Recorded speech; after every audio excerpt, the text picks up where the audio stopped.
Jusqu'à 1h sur Europe 1. Caroline Veil.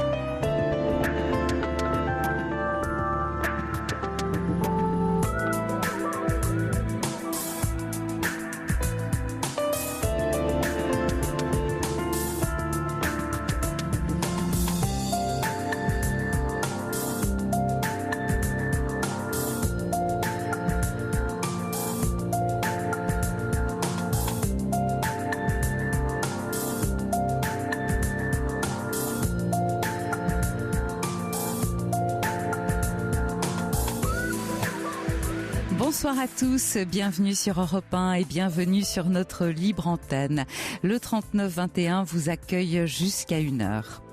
Alors c'est un triste anniversaire qu'on a célébré aujourd'hui et on a tous en tête ces images d'horreur, ces victimes. Mais cette émission, c'est la vôtre et il est aussi question de vous. On parle de vous, de ce qui vous touche, de votre vie, des histoires qui sont les vôtres, de votre quotidien, des détails qui pimentent ou bien qui plombent vos journées. Moi, j'attends vos appels pour me raconter vos espoirs, vos attentes ou vos inquiétudes. C'est aussi une manière de se rencontrer parce qu'on retrouve de soi chez l'autre et que parler de vous, c'est parler un peu de chacun d'entre nous. Voilà, Quentin, Corentin vont vous accueillir tout au long de cette soirée au standard avec la gentillesse qui est la leur. Merci à eux, merci aussi à Julien qui réalise pour vous cette émission. Vous pouvez aussi intervenir, vous le savez, par SMS 7 39 21 en commençant par le mot nuit. Et puis, dernier accès, vos mails sur notre site europe1.fr. Europe 1, Caroline Veil. Je vous propose de commencer avec Lucie. Bonsoir Lucie. Bonsoir Caroline. Je vais essayer d'être concise. Je suis assez tremblante, mais je vais non, essayer de... vous allez voir. Je vais vous aider et puis vous oubliez. Voilà, vous oubliez. Vous êtes au téléphone avec une amie. Je vous remercie. Bien que ce soit précisément l'objet de votre appel, voilà. Une trahison, une forme de trahison amicale. Je souhaite avoir votre avis là-dessus parce que je ressens comme une trahison d'une amie d'enfance depuis 30 ans, donc nous connaissons et nous sommes très proches et complices. Nous avons beaucoup de confidences, de rigolades, de soutien, de coaching, des vacances ensemble et plein de grands moments passés ensemble. Et aujourd'hui, je ressens comme de la trahison parce que il y a presque 3 ans, j'ai eu une relation sentimentale avec un homme et je suis allée voir cette amie avec lui. Nous avons passé 1 heure chez elle et c'est tout. Elle l'a vu 1 heure. Et aujourd'hui, elle sait que... Et vous en aviez parlé beaucoup avec elle, de cette amie. Oui, voilà. Elle était au courant de la relation que vous aviez ensemble et aussi des difficultés d'ailleurs que vous pouviez rencontrer, vous, avec lui. Oui, elle était au courant de tout. C'est vrai qu'elle était au courant de tout. Elle savait que j'étais très attachée, oui. Et j'ai eu beaucoup de mal. Cette relation a été très courte, mais intense. Et donc elle le savait, j'ai eu beaucoup de mal à m'en défaire de cette relation. Elle était à mes côtés, elle me soutenait. On se voit pas souvent parce qu'elle habite loin, mais on se téléphone souvent.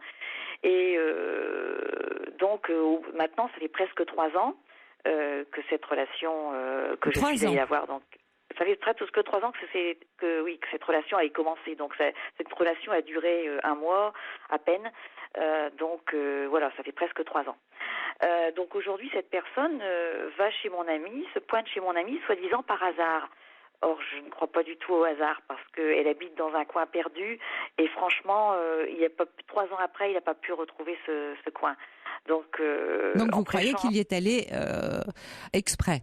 Ouais, voilà. Enfin, il était dans le coin. Je veux bien croire qu'il était dans le coin.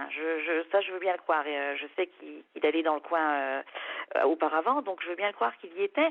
Mais je veux dire, c'est pas par hasard qu'il a sonné. Je pense qu'en prêchant le faux avec mon amie, elle m'a dit qu'il s'était échangé des messages.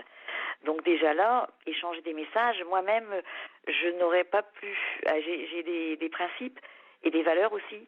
Elle aussi a des valeurs, mais bon, ce principe, j'ai peut-être des principes trop rigides mais je n'aurais jamais pu parler à quelqu'un et surtout le faire rentrer chez moi. Quelqu'un qui aurait fait du mal à une amie, quoi. Oui, je vois ce que vous voulez dire. C'est-à-dire que vous auriez eu une réserve et vous auriez préféré, sans rentrer dans le conflit, pour autant, mais oui, vous auriez évité. Tout à fait. Je ne serais pas rentrée dans le conflit, mais je l'aurais évité. Et elle, elle l'a reçu, elle l'a bien accueilli, comme elle a l'habitude de bien accueillir de toute façon. Mais elle l'a bien reçu, elle l'a fait rentrer chez elle, il a bu un verre, soi-disant qu'ils sont pas restés longtemps, peu importe. J'y crois pas trop, mais bon, peu importe. C'est pas ça. C'est le principe qu'elle les fait entrer chez elle et que voilà, qu'ils ont entretenu une relation, qu'ils se sont discutés et que je pense même qu'ils ont encore des contacts. Toujours. Donc, ouais. Donc je suis triste parce que je me dis, mais est-ce que je suis en train de perdre une amie? Est-ce que je dois rompre cette relation avec mon amie? Est-ce que je vais savoir passer au-dessus? Et puis, alors j'en ai parlé à deux amis masculins, oui, qui eux me disent, c'est ridicule, cette relation est ancienne, elle a rien fait de mal. Bon, eux le voient pas comme moi. C'est pas ridicule. Mais en même temps, 3 ans se sont écoulés. C'est vrai, oui. Alors, vous savez à quel point vous avez été attaché à cet homme. Elle le sait aussi. Oui. Elle le sait aussi. Ouais, est-ce que vous auriez préféré, quelle aurait été votre attitude, par exemple, si elle vous avait appelé? Parce que effectivement, là où je vous rejoins, c'est que très certainement, il n'est pas passé chez elle par hasard. Oui. Ils avaient rendez-vous, il a dû peut-être lui téléphoner, lui dire « je suis dans le coin, est-ce que je peux venir prendre un verre ou un café chez toi ?» Et elle a accepté. Voilà. Quelle aurait été votre attitude si elle vous avait appelé en disant « tu sais, je l'ai eu au téléphone, il m'a demandé si il pouvait venir me voir et j'attends de savoir ce que tu m'en dis ». Je lui aurais dit, mais tu te souviens du mal qu'il m'a fait, parce que certes notre relation n'a pas marché, mais il m'a fait du mal, je trouve, volontairement. Et ça. Ouais, vous auriez aimé qu'elle prenne fait et cause pour vous. Oui, qu'elle dise, mais j'aurais aimé qu'elle ne le reçoive pas et que le fait qu'elle savait qu'il m'avait fait du mal, qu'elle ne le reçoive pas, ça c'est sûr. Oui, en fait, c'est-à-dire que c'est pas seulement une relation qui s'est interrompue, qui s'est terminée comme se termine bon nombre de relations. Voilà. De ce que vous dites, c'est un homme qui s'est mal conduit, parce que s'il vous a fait du mal, c'est parce qu'il s'est mal conduit envers vous. Voilà. Oui, c'est ça, oui, tout à fait. Il s'est mal conduit et il connaît toute l'histoire. Et donc. Et qu'est-ce qu'elle vous en disait à l'époque? Parce que c'est ça qui est intéressant. Est-ce qu'elle vous donnait raison? En disant il se conduit vraiment mal ou Ah oui, elle m'a dit c'est un goujat, oui. Ouais. Ouais. Donc finalement, elle ouvre la porte à un goujat. Oui. Qui s'est mal conduit envers son ami, si je résume bien. Mais aujourd'hui, avec les hommes, elle, depuis quelques années, elle ne peut plus s'attacher à un homme. Elle n'a plus, elle ne croit plus du tout en l'amour. Et donc, les goujats, elle a l'habitude. Ouais. Voilà. Donc voilà, c'est un goujat comme un autre, comme parmi beaucoup d'autres. Pour elle, voilà, c'est ça. C'est pratiquement que des goujats pour elle. Ouais, c'est ça. Elle est indifférente. Voilà, tout à fait. Aujourd'hui, elle est indifférente. Elle ne l'était pas il y a quelques années, mais aujourd'hui, elle l'est. Ouais. Donc c'est pour ça peut-être qu'elle n'a pas mesuré. Moi, je pense qu'elle n'a pas mesuré la portée de son acte vis-à-vis de vous. Précisément parce qu'elle est dans cet état d'esprit. Elle n'est pas sur la même longueur d'onde que vous. On peut pas lui faire de mal parce qu'elle ne croit plus en rien. Vous comprenez ce que je veux dire? Donc elle a oublié le mal qu'on vous avait fait, que lui vous avez fait. Ah oui. Ouais. Elle n'a pas mesuré. Pour elle, ça n'a pas du tout la même portée. Donc, effectivement, si elle vous en avait parlé, elle aurait peut-être dû vous en parler en vous disant, tu sais, il m'a appelé. Le fait qu'elle ne vous n'a pas osé. Voilà.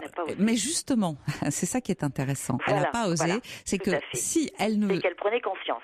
C'est pas tout à fait innocent. Si elle n'ose pas vous en parler et si elle garde ça sous silence, c'est bien que justement, elle sait qu'elle pourrait éventuellement vous faire de la peine. Donc du coup, elle ne vous en parle pas.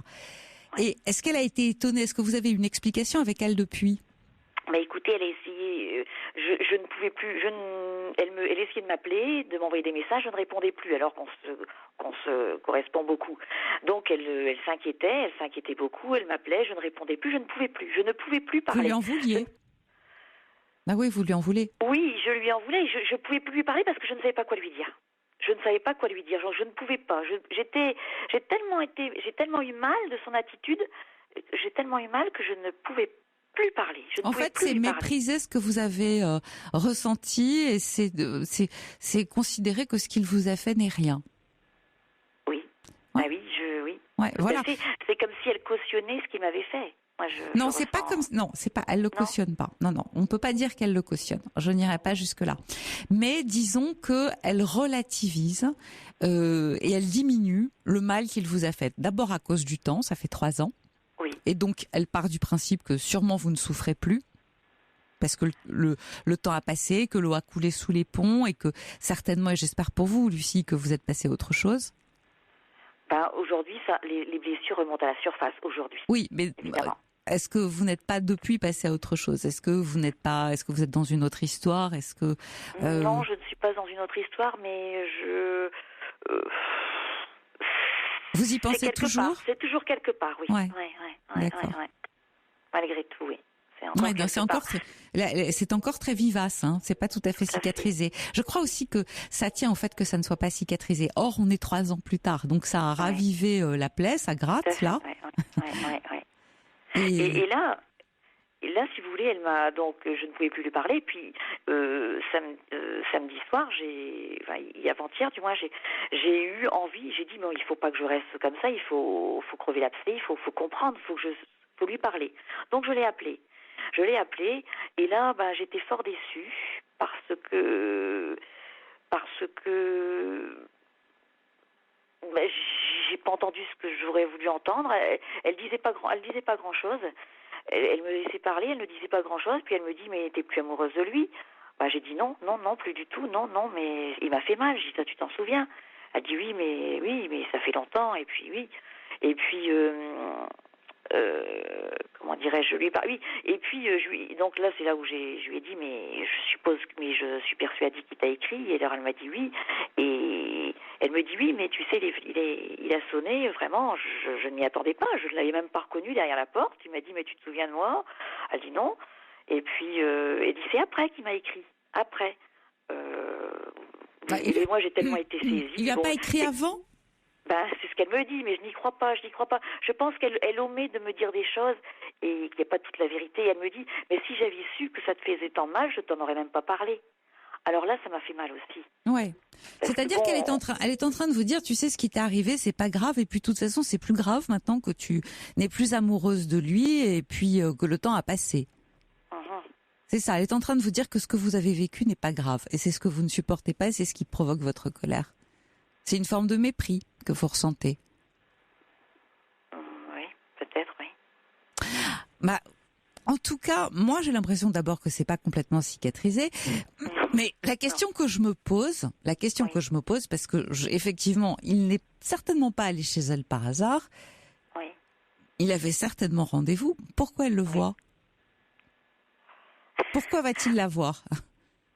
Vous savez, c'est une très, je disais dans mon mail, c'est une très grande séductrice. Elle aime séduire les hommes. Elle aime séduire tous les hommes.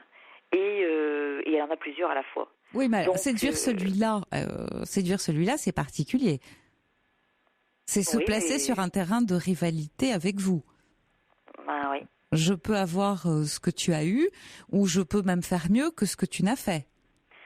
Non, je pense pas à ça. Je pense que simplement elle pense à son plaisir, mais je ne pense pas ce que vous venez de me dire. Je ne pense pas qu'elle pense ça. Je pense plutôt, ça me plaît, donc pourquoi pas. Ouais, elle va pas jusque là. Donc elle s'occupe pas beaucoup des autres. Oui, je suis déçue pour ça. Oui, je suis déçue pour ça parce que il lui plaît. Je sais qu'il lui plaît. Je sais qu'elle a été charmée la première fois qu'on l'a vue et je ne m'attendais pas à ça. Enfin, je ne m'attendais pas à ce qu'elle aurait pu faire, ce qu'elle fait aujourd'hui. Et je pense que, c'est ce que je pense, c'est que... Mais disons que dans une histoire amoureuse, éventuellement, pour le simple fait de séduire, votre amitié ne tient pas le choc. Voilà. Et c'est ça qui vous fait de la peine. Ah oui, tout à fait, tout à fait. Ouais, parce que ce que vous omettez de dire, c'est que derrière, il y a un désir de séduction de sa part. Oui. Ouais, et ça aussi, ça vous fait du mal. Bah, je le parce comprends. qu'elle séduise les autres hommes. Franchement, elle me racontait, ça me gêne pas. Elle fait ce qu'elle veut. Ça me gênait pas du tout. Mais là, effectivement, qu'elle fasse entrer chez elle quelqu'un qui m'ait fait du mal, ça, et que sa séduction, comme vous dites, passe au-dessus de votre amitié. De notre amitié. Là, j'ai très mal, quoi. J'ai très mal. Ouais. J'ai très mal parce que bon, des amis, on n'en a pas énormément, et voilà. Oui, surtout que vous êtes très proches. Je suis très proche. C'est pas juste, c'est pas une relation, c'est pas quelqu'un que vous voyez de temps en temps. Vous parlez quotidiennement. Comment ça se passe? Oui, tout à fait. Donc vous parlez tous les jours? Pratiquement, pas tous les jours, mais oui, pratiquement. On ne se voit pas souvent parce qu'elle habite à une centaine de kilomètres de chez moi, mais on se parle très, très souvent. Et voilà, donc oui, je n'ai pas qu'elle comme amie, j'ai d'autres amis, mais bon, c'est une amie très proche et on a tellement de rigolades, tellement de choses ensemble, de bons moments que je me dis tout ça s'écroule. Non, ça s'écroule pas. Vous savez, on a toujours beaucoup de difficultés à appréhender la profondeur du chagrin de l'autre, l'intensité de son chagrin. C'est comme la douleur quand vous demandez à quelqu'un. C'est pour ça d'ailleurs dans les hôpitaux, quand on vous demande à quel point vous avez mal, par exemple, on vous propose une échelle de 1 à 10. Oui.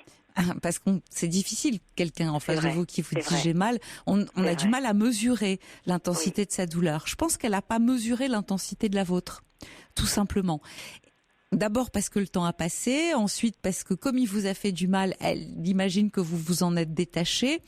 Par contre, ce que je trouve pas très sain, c'est ce rapport de séduction qu'elle a avec lui. Ça ne me paraît pas clair. Je pense, vous savez, oui, vous êtes dans les supputations. Comme c'est une séductrice, oui, et puis qui lui plaisait, oui, je pense qu'elle est dans la séduction avec lui, oui. Alors pourquoi est-ce que vous n'êtes pas claire, Lucie, avec elle ? C'est-à-dire en lui disant, vous m'avez dit je ne peux pas lui parler. Je comprends parce qu'en fait vous étiez sous l'emprise de la colère, voilà. Oui. Mais une fois que vous l'avez, pas quoi lui dire, une fois que vous l'avez, pourquoi est-ce que vous ne lui dites pas ça m'a beaucoup choqué que tu le vois. Tu sais à quel point il m'a fait souffrir, tu sais à quel point il m'a fait du mal. Voilà, je lui ai dit. Oui, mais ce que j'ai du mal à comprendre, c'est que ce que je sens, c'est que tu aimes bien lui plaire, et ça me choque. Ça me choque et je trouve que c'est pas sain. Vis-à-vis de moi, ça n'est pas sain.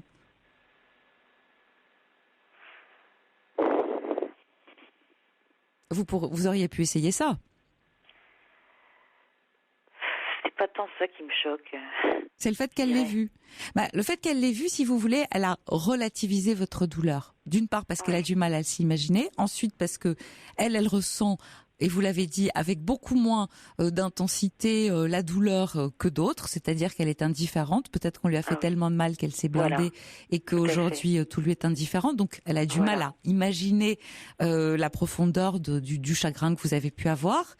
Oui. Et puis parce que au fond, assez égoïstement, ce qui l'intéresse, c'est le fun. C'est tiens, voilà, ça y est, pourquoi pas. Oui. Et puis après, elle aura oublié. Ça c'est vrai, oui, ça c'est vrai. Ce qui l'intéresse, c'est le fun et voilà. Mais bon, que le fun passe au-dessus de notre amitié, oui, vous avez peut-être raison. Oui, il y a des séductions avec lui. C'est peut-être pas. Moi, c'est ce que je trouve. C'est ce que je trouve qui n'est pas très clair. Voilà, c'est là où je poserai la question. Mais vous pouvez lui dire directement, Et tu sais, je serais vraiment très choquée de savoir que tu fais quelque chose avec lui. Ça me mettrait hors de moi. Je ne le saurais pas. Non, mais au moins vous l'aurez dit. Au moins vous l'aurez dit. C'est vrai. Ce qui n'est pas la même chose. C'est-à-dire, tu sais, si j'apprenais que tu avais une histoire avec lui, ça me ferait énormément de mal. Peut-être qu'il l'est. Peut-être que c'est déjà commencé. Mais bon. Oui, mais je crois aussi que il faut le dire, voilà, vous ne perdez rien à le dire. Comme ça, au moins, elle est au parfum de ce que vous ressentez. Parce que vous savez, par exemple, depuis, donc ça s'est passé, je l'ai appelé vendredi. Habituellement, on s'échange des messages, même si on ne s'appelle pas, on s'échange des messages. Là, on n'en s'est pas échangé de messages depuis 48 heures. Oui. Pas du tout. Ce qui est inhabituel. Et donc, qui doit appeler la première? Qui doit appeler la première? Ah, mais vous? C'est moi. Oui, vous. Oui, parce qu'elle, je lui ai dit ce que je pensais, je lui ai dit que j'avais très mal, que je n'étais pas bien du tout. Mais vous pouvez la rappeler et lui dire, tu sais, j'ai beaucoup réfléchi, je suis pas bien. Je trouve que tu aurais pu me dire, voilà, il va passer à la minute où tu as une relation avec quelqu'un qui a beaucoup compté pour moi, on est assez proches et assez amis pour que tu m'en parles. Je trouve bizarre d'ailleurs que tu ne l'aies même pas mentionné ou que tu me le dises après, parce qu'elle reste très silencieuse, hein, elle ne vous dit rien au départ, c'est ce que vous dites, elle vous écoute, elle répond assez mollement. Et rien ne vous empêche d'ajouter, et puis tu sais, si j'apprenais, malgré tout, parce que je te connais un petit peu, c'est vrai que toi, tu es plus indifférente aux événements de la vie et tout, si j'apprenais que tu avais une histoire avec lui, je tiens à te dire que ça me ferait énormément de mal et j'espère que ce n'est pas le cas. Voilà, comme ça vous avez tout dit. Oui. Mais vous pouvez la rappeler pour dire ça, en disant j'ai réfléchi et j'ai du mal à passer le cap. Ah oui, j'ai du mal. Et est-ce que je vais savoir aller au-dessus? Est-ce que je vais savoir pardonner? Est-ce que je vais savoir garder l'amitié? Je sais pas. Habituellement, je ne suis pas rancunière, mais là, j'ai l'impression que il y a quelque chose qui passe pas Mais vous lui en voulez parce que c'était un homme à qui vous teniez visiblement beaucoup. Oui, en fait, elle ne vous a pas soutenu. C'est une forme d'abandon. C'est pas qu'elle a cautionné, c'est qu'elle vous a abandonné sur ce coup-là. Oui. Ouais. Et qu'est-ce que vous en pensez? Est-ce que je dois passer au-dessus? Je sais pas quoi faire. Écoutez, je sais pas quoi faire. Les amitiés d'enfance, elles sont précieuses et comme vous le dites, on n'en a pas beaucoup. Alors peut-être que moi, je mettrais ça sur le compte de, elle n'a pas mesuré ce qu'elle faisait. C'est certainement le cas. Elle n'a pas mesuré ce qu'elle faisait, tout en sachant que c'était pas très bien, puisqu'elle évite quand même de vous le dire. Donc c'est pas, voilà. Donc ça n'est pas tout à fait innocent, hein. Mais elle n'a pas mesuré, peut-être parce que ça fait longtemps, le mal qu'elle pouvait vous faire. Alors vous savez quoi? Vous clarifiez la situation. En disant, moi j'ai envie qu'on reste amis, ça me ferait trop de mal de savoir que tu as une histoire avec lui. Donc je préfère te le dire de façon à ce qu'on puisse rester amis. Et puis tu sais, vraiment, je préférerais que tu le vois plus, même s'il vient gentiment frapper à la porte de chez toi. Ça me fait de la peine quand j'y pense. Oui, parce qu'au téléphone, elle m'a dit, comment elle m'a dit ça? Je ne le verrai plus, ou je ne sais plus comment elle m'a dit ça, mais elle m'a dit. Bon, c'est donc que vous comptez pour elle. Elle m'a dit oui, elle me l'a dit comme ça, vous savez, mais je me demande, après ce qui s'est passé, je me demande si elle est tellement dans la séduction, elle est tellement dans le fun aujourd'hui, hein, que... Non mais écoutez, elle a voulu s'amuser un peu, elle n'a pas mesuré les conséquences de ses actes. Vous, c'est votre ami intime, voilà. Vous pouvez lui dire, je pense que tu n'as pas mesuré le mal que ça pouvait me faire. Ça m'en fait beaucoup, et en même temps, je n'ai pas envie qu'on se fâche, voilà. Donc, je vais peut-être être un peu plus réservée pendant les 2-3 jours qui viennent, mais après, on va oublier. Ah, oui, ça va être dur, mais il faut que ce que vous me dites, ça m'aide quand même à... Mais je dirais tout. À la front. Oui. Je dirais, vous êtes beaucoup plus forte en parlant et en disant exactement ce que vous avez sur le cœur qu'en le gardant pour vous. Parce qu'au moins, vous, au contraire d'elle, vous serez claire. Vous êtes claire et vous continuez de l'être. Voilà. Oui. Et là, c'est votre force. Oui. Et c'est ce qui permet aussi, eh bien mon Dieu, vous savez, après tout, cette jeune femme, vous l'aimez beaucoup, elle est votre amie d'enfance. Vous savez, les gens, ils sont, quand on les aime, on les prend tels qu'ils sont. Vous savez qu'elle est plus indifférente, vous savez qu'elle est dans le fun, vous savez qu'elle est dans la séduction. Malgré tout, vous l'aimez. Bon, elle a fait une bêtise. Voilà, elle a fait une erreur, elle n'a pas bien réfléchi. Est-ce que ça vaut le coup de tout jeter par la fenêtre tant d'années d'amitié à cause d'une d'un acte inconsidéré, je ne suis pas sûre. Peut-être que vous allez l'aider justement à mettre le doigt dessus, qu'elle va se rendre compte et qu'elle va se dire bon bah je suis désolée, Oui. c'est vrai, tu as raison, j'aurais pas dû le faire ou en tout cas j'aurais dû t'en parler. Mais voilà, ce qui Oui. serait le mieux. Ce qui serait le mieux, parce que je suis sûre qu'à la minute où elle vous le dit, vous allez pardonner. Au fond, ce sont ces mots-là que vous attendez. Bah oui, j'ai été déçue de quand je l'ai au téléphone. Elle m'a pas, oui, j'ai pas entendu ce que j'avais envie. J'ai eu le sentiment qu'elle me mentait derrière, enfin qu'elle me disait pas tout. Ouais. Bon, bah moi j'irai au Alors, devant justement. parce que c'est quelqu'un qui a des valeurs, qui a quand même qui a des valeurs communes aux miennes. On Elle est les a différentes. juste oubliées. Elle a en ce moment un surmoi un peu élastique. On va le dire comme ça. Ouais. Et Elle a donc, oublié parce que ça l'arrangeait d'oublier pendant 5 minutes. Mais vous allez lui rappeler. Ouais. Vous allez lui Ouais. rappeler et puis peut-être que dans 2 ans, vous rirez ensemble de tout ça. Ouais. Je vous le souhaite en tout cas. Mais écoutez, je vous remercie beaucoup en tout cas de tout ce que vous m'avez dit. Ça va m'aider à pouvoir lui parler Eh parce ben, que tant mieux. Je ne savais pas comment lui parler et maintenant j'ai quelques Une clés. petite Donc, trame. oui, tout à fait. Bon. Je vous remercie beaucoup Merci de votre à aide. vous, Lucie. Au revoir. Merci, bonne soirée, au revoir. Europe Caroline Veil. Bien, on va continuer tranquillement avec Christophe. Bonsoir, Christophe. Oui, bonsoir Caroline Veil. Puis je voulais remercier aussi les garçons qui m'ont Ah ouais, ils sont super, qui m'ont les garçons. accueilli. Ils sont très dans l'empathie, très gentils. Bien. Alors, vous avez perdu votre maman il y a Voilà. un an, il y a peu. En fait. Non, il n'y a pas un an. C'était lundi. Lundi? Lundi, c'est tout récent et je suis bouleversé parce que Oh là là, j'ai cru que c'était il y a un an. non, c'est très très frais. Et dimanche dernier déjà, bon, je la suis depuis, je m'en suis occupé pendant 5 ans de ma maman chez elle, enfin de mes parents en fait, Alzheimer. Donc, puis à un moment donné, c'est très très épuisant cette maladie. Mais Donc, vous devez être en état de choc. oui, très, parce que maman était adorée en fait. Bon, on aime tous sa petite maman logiquement, mais c'est vrai que même les personnes qui étaient autour disaient toujours ta maman Christophe, je la préfère à la limite, c'est peut-être méchant pour leur maman, mais je la préfère à ma maman personnelle, mais c'était la douceur, elle avait les yeux océans, elle était douce, elle était courageuse, donc Quel âge puis bon, avait-elle? 91 ans, alors c'est vrai qu'ils ont eu une belle vie. Mon papa a 95 ans, mais là, bon, je suis allé le voir ce matin, bah, il se laisse mourir. Bien sûr. Il se laisse parce que c'est ce qu'on appelle les amoureux un petit peu de peiné, c'est une... Oui, je vois très bien. Ouais, Voilà, donc une c'était belle image. Voilà, très très fusionnel, mais c'est un couple qui 70 ans de vie commune. Quand même. Ah. Bravo. Voilà, oui, voilà. Puis ils ont fait des voyages, sauf que ben effectivement, je suis vraiment dans le chagrin, perdu. Je suis assez seul. Je suis un peu malade aussi. Comment? Vous étiez fils unique?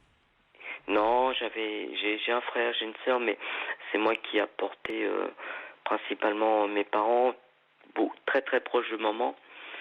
Puis bon, j'ai une petite condition, une petite santé. Je suis assez solitaire et c'est vrai que. Ouais, vous avez tout perdu là aujourd'hui. Oui. Après il reste papa effectivement qui est là, mais bon, c'est vrai que ce qui nous. Ouais, c'est un monde qui s'écroule. Je l'ai vu ce matin, papa. Hmm. Je l'ai vu ce matin, papa. Non, mais attendez, perdre sa mère, c'est toujours un moment terrible. Ça fait partie des drames de l'existence qu'on n'évite pas. Il y a très peu de mots pour soulager ces chagrins-là, surtout que le vôtre est très très récent. Ça fait 1 semaine. Vous êtes sous le coup de vous êtes sous le coup de l'émotion. Vous êtes en état de choc. Vous êtes toujours avec elle dans l'événement. Enfin, vous êtes toujours dans l'événement dans ce. Alors, vous étiez préparé à ce départ? Bah oui, plus ou moins, mais c'est vrai que même préparé, c'est. Oui, c'est toujours trop tôt. C'est toujours trop tôt, parce qu'on voit les gens immortels, on voit effectivement, on voudrait les garder toute une vie, mais l'acte de naissance en lui-même est un acte de. On sait très bien que c'est un acte temporaire. Hein, on fait une vie avec les hauts et les bas. Oui, mais là c'est oui, abyssal. C'est vraiment un choc. Puis mon corps parle, mon corps pleure, le chagrin. J'avais fait des petites vidéos de maman. J'y suis retourné lundi à 4 heures après son décès dans sa chambre. Bon, parce qu'elle avait chuté il y a un mois du col du fémur, donc elle est passée sous anesthésie générale. Bon, et je pensais pas que l'anesthésie, je pensais que vous voyez qu'elle allait pas supporter l'anesthésie. Puis après, de fait, ils les ont séparés puisqu'ils étaient en maison de retraite, ils les ont séparés de fait de la chambre. Bien sûr. A pas été, voilà, ce qui, bon. Et après, c'est dur, quoi. Mais c'est très dur. C'est un moment énorme. C'est très difficile ce qui vous arrive. C'est lourd. C'est vraiment le grand chagrin d'une vie. Je suis sur le Mans et c'est pour ça que après, je sais pas si ça se fait sur votre entraîne, c'est s'il y a des gens qui peuvent m'aider. Bien sûr. À discuter, à parler. Mais vous avez tellement raison d'appeler. Tous nos auditeurs sont là pour ça. Oui. En tout cas, ceux qui voudront bien donner leur téléphone pour vous aider à passer ce moment difficile, parce que vous l'avez dit, c'est un moment dans lequel on se sent très seul. Vous êtes à demi-orphelin. Oui. Et vous voyez, pourtant j'ai tout bien fait, enfin, il me semble. Mais bien sûr. Mais je crois que vous vous êtes bien séparés. Vous vous êtes bien séparés, vous le dites, vous êtes occupé d'elle, vous avez été très proches. Je pense que vous l'avez vraiment accompagnée jusqu'au bout. En même temps, cette maladie, elle laisse très démunie, donc on a l'impression qu'on n'en fait jamais assez. Ouais. Bien sûr, Christophe, je pense que vous pouvez compter sur nos auditeurs. Déjà, je reçois un message de la part d'Yvan qui dit toutes mes condoléances, courage à vous, gentil. Amitié. Donc, c'est gentil. Mais vous voyez, Caroline, le plus dur pour moi, c'est que bon, ça fait 6-7 ans que je m'en suis occupé. Donc, ce qui implique, en tant qu'aidant, et les aidants le savent, souvent les aidants sont vraiment impactés par les maladies. Et à l'époque, j'ai été hospitalisé dans une clinique, et de cette clinique, j'ai été expulsé sans raison. Ah bon? Ah oui, et c'est en justice à l'heure actuelle, et c'est un médecin. Pourquoi est-ce que vous étiez hospitalisé? Pour quelle raison? Je peux dire la clinique, après ça peut me porter préjudice. Non, mais pour quelle raison?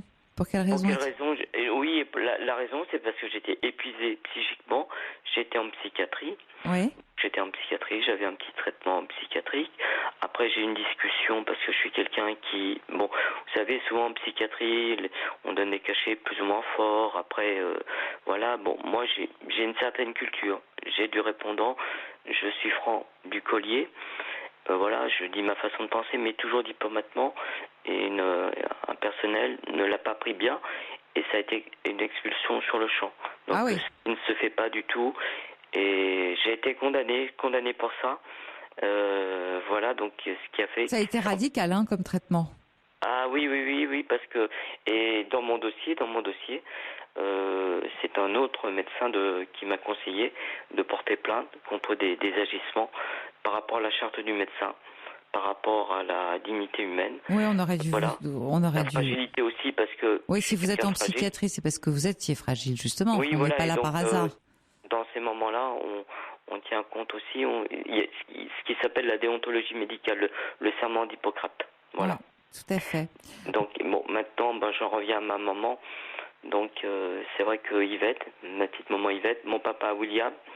Donc, déjà, ma petite maman, je suis pas croyant. Mais bon, de par les ondes, je pense tout le temps à elle. Après, effectivement... elle va vous envoyer des ondes positives. D'abord parce que vous l'avez à l'intérieur de vous. Christophe, vous avez des frères et sœurs, c'est ce que vous m'avez dit, mais est-ce qu'ils sont proches de vous? Pas tant que ça, parce qu'ils ont... Moi, je suis déjà en invalidité. Donc, tous les deux travaillent. Donc, effectivement, le fait est que c'est moi qui me suis le plus occupé des parents. Donc, et forcément, qui a eu le plus impact au niveau de ma vie, puisque j'ai mis ma vie de côté. Ma vie personnelle de côté, sentimentale, tout. J'ai laissé pendant 5-6 années ma vie de côté pour mes parents. Donc, voilà.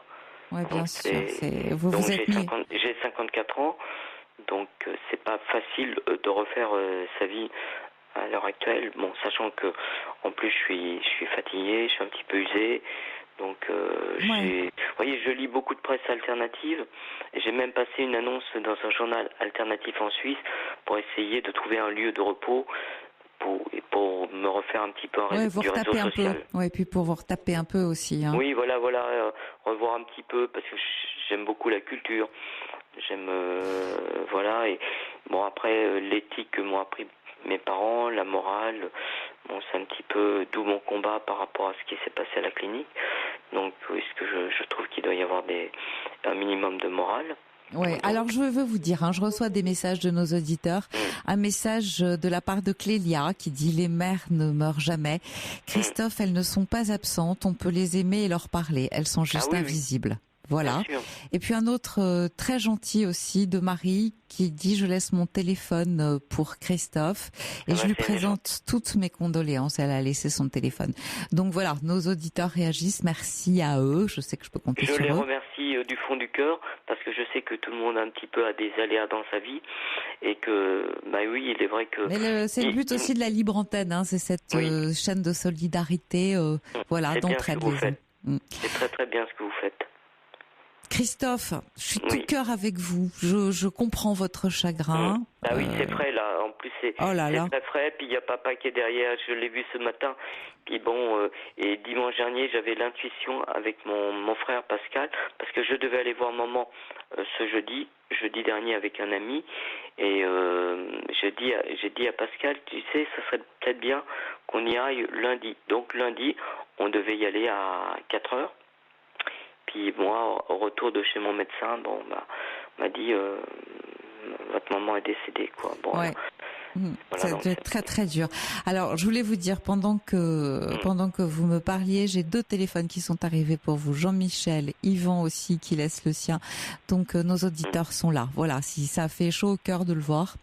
J'espère que ça va vous aider à vous réconforter. C'est très frais, Christophe. C'est normal que vous soyez dans cet état-là. Vous êtes aujourd'hui, vous êtes en proie à un sentiment qui plus est d'abandon.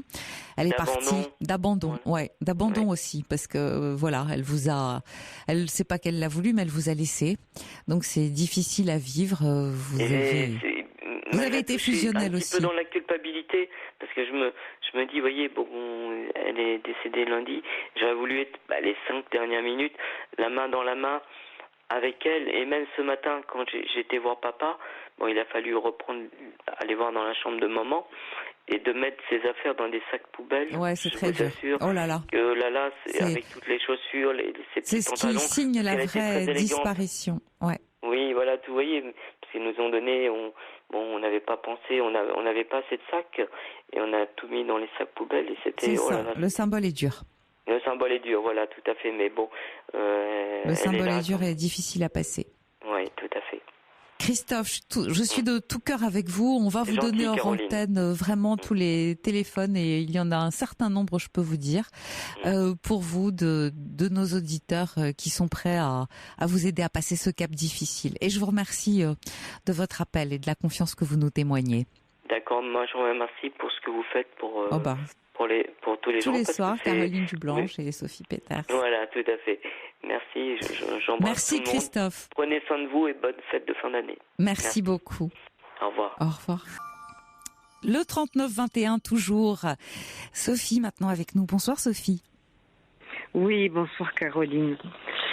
Alors voilà, je me permets de vous appeler parce que je suis une jeune grand-mère. Bravo, toutes nos félicitations.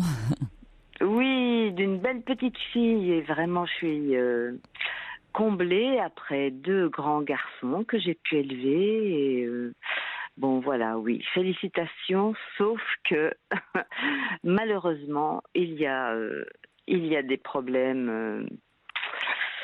Il y a des problèmes, étant donné que c'est mon plus jeune fils qui a donc eu cette petite fille après une belle histoire d'amour avec ma petite belle-fille qui s'appelle Marie-Sophie, qui est tombée amoureuse de mon fils et qui a tout quitté, qui a quitté Paris pour venir s'installer à Besançon pour vivre la belle histoire d'amour. Bon. Entre les deux. Ça, c'est une très belle... Voilà. Et donc, l'année dernière, est arrivée sa maman. Oui. Qui a quitté Paris pour venir s'installer à Besançon. Près de sa fille. Et et en disant, de toute façon, quand je vais arriver, tout va changer. Pourquoi tout va changer? Parce que moi, j'ai eu la chance d'avoir arrêté de fumer. Oui. Je fais de l'aquagym, je fais de l'aquabiking, je m'occupe des restos du cœur, je suis sage-femme, je suis... Alors, vous avez une vie. J'ai une vie dynamique, une vie assez, variée. Donc je crois que je vais entendre les nouvelles. Voilà, je vais vous demander. Vous entendez la petite musique qui est annonciatrice du flash d'ici quelques instants. Alors Sophie, donc je vais attendre. Voilà, visiblement, vous connaissez très bien notre émission, donc surtout ce que je vais vous demander, c'est de ne pas raccrocher et de rester en ligne avec nous. Je vous reprends tout de suite après. Jusqu'à 1h sur Europe 1. Caroline Veil.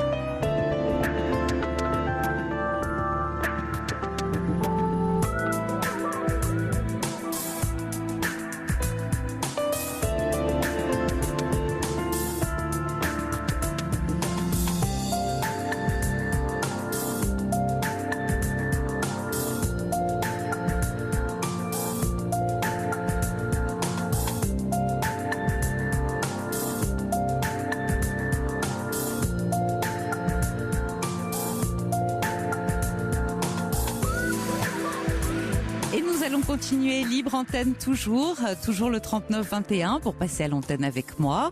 Dépêchez-vous si vous souhaitez intervenir ou témoigner ce soir d'ailleurs. On parle de ce qui vous touche, de ce qui vous affecte. Et puis si vous avez une préoccupation ou une inquiétude plus particulièrement en ce moment, n'hésitez pas. Je suis à votre écoute, on réfléchit ensemble. C'est une manière de s'alléger ou de partager tout simplement. Donc le 39-21, 739-21 en commençant par le mot nuit pour vos SMS et vos mails sur notre site europe1.fr. Europe 1, Caroline Veil. Alors avant de reprendre avec Sophie, vous êtes toujours là? Oui, vous êtes là. Bon, je voulais juste dire à l'attention de Christophe que nos auditeurs se mobilisent, que bon nombre ont appelé pour laisser leurs coordonnées. Une petite mention à Adrien. Je ne peux pas lire tous les textos parce que c'est vrai qu'on en a beaucoup à l'attention de Christophe qui est intervenu. Voilà. Mais je voulais vous remercier de ces beaux témoignages d'amitié et de soutien. Bien, Sophie, on revient à nos moutons. Voilà, on revient à nos moutons. Oui, donc, voilà, maman, mouton, un petit coup. Voilà, la maman de votre belle-fille arrive à Besançon pour s'installer. Alors, arrive à Besançon, mais entre-temps, était déjà venue à Besançon. Fêter les Noëls, les anniversaires des garçons, des uns des autres. C'est normal. Ah ben oui, notre porte était ouverte, notre cœur était ouvert, nos bras étaient ouverts, enfin franchement, voilà. Donc nous étions merveilleux. Vraiment, nous étions sur un nuage rose. Bon, alors qu'est-ce qui fait que ça se gâte ? Qu'est-ce qui fait que ça se gâte, étant donné que les garçons, Benjamin et Romain, donc mes fils aînés, ont déménagé donc ma belle-mère de Paris à Besançon et que ma petite belle-fille a trouvé un appartement à 50 mètres de chez elle, chez mon fils et ma belle-fille. Bon, d'accord. Quoi qu'il en soit, c'est pas forcément un problème. Non, mais c'est normal. C'est normal qu'une mère veuille se rapprocher de sa fille au moment où celle-ci va accoucher. Mais bien sûr. Mais de toute façon, c'était déjà, même avant que bébé soit conçu, c'était déjà dans son intention. Donc, il y a eu aucun problème. Sauf que ma belle-fille a eu un gros problème de menace d'accouchement prématuré. Oui. Donc, elle s'est retrouvée dans mon service. D'accord. Oui, vous êtes sage-femme. Je précise pour les auditeurs qui nous prendraient en cours de route. Voilà, donc je m'en suis occupée, mais en délaissant mes collègues, puisque pour avoir un avis autre que le mien, voilà. Ouais. Et c'était quand même quelque chose de très sévère. Il a fallu qu'elle soit allongée plus de 3 mois et demi. Ah oui, quand même. Oui. Et donc, j'ai quand même envoyé un petit mot à mon fils en disant, écoute, Romain, excusez-moi, le plus jeune, si tu as besoin de moi, ne serait-ce que pour faire à manger, des Bien courses, sûr. enfin bon, Le quotidien. du balayage, enfin. Il me répond, ne t'inquiète pas, La maman. il y a la maman. Ouais. Très bien. Sauf que cette maman ne sait pas passer un coup de balai. Ouais. Ah, mais ça, j'ai envie de vous dire, Sophie, c'est pas tellement à vous de juger, hein. Non, c'est pas à moi de juger. Sauf que j'ai demandé quand même. Je dis bon j'espère que elle vous fait à manger, que les courses voilà, que ça se passe bien.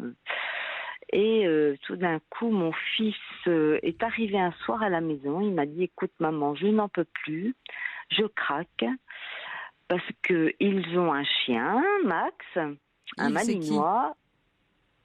C'est le chien. Oui, mais c'est mon fils qui est venu un soir en disant même le chien n'est pas sorti de la journée. D'accord. Bon, on peut imaginer le résultat. Voilà. Donc l'inquiétude pour moi étant importante. Ouais. Et donc j'ai quand même gentiment demandé à ma petite belle-fille, je lui dis écoute, ça me ferait quand même plaisir de te voir, enfin bon, si jamais tu as besoin de quelque chose, n'hésite pas ou quoi.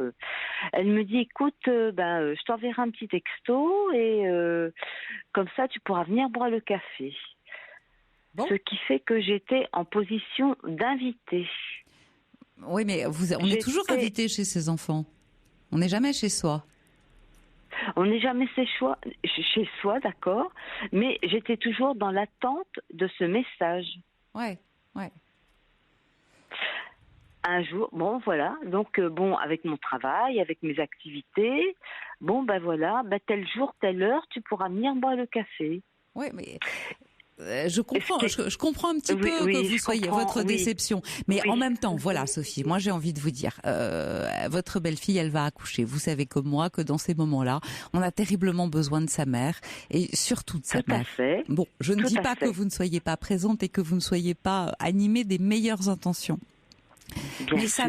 Mais sa mère, c'est important. Sa mère, c'est elle. Vous voyez ce que je veux dire? Alors oui.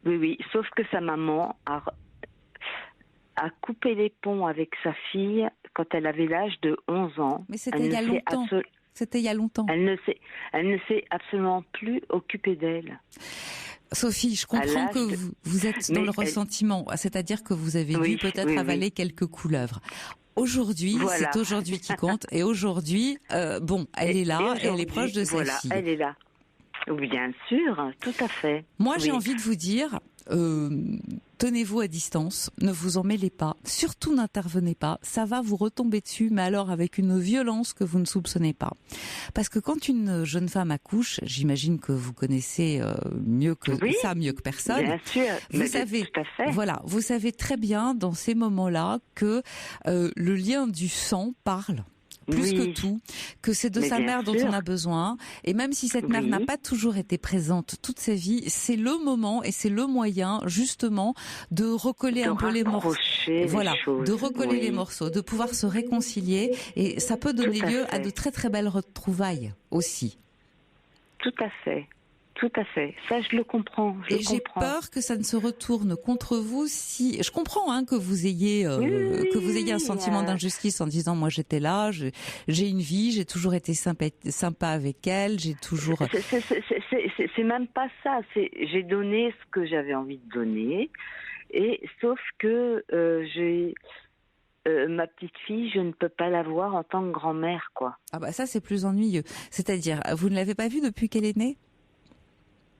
Je l'ai vue 3 fois, 3 quarts d'heure. Ouais.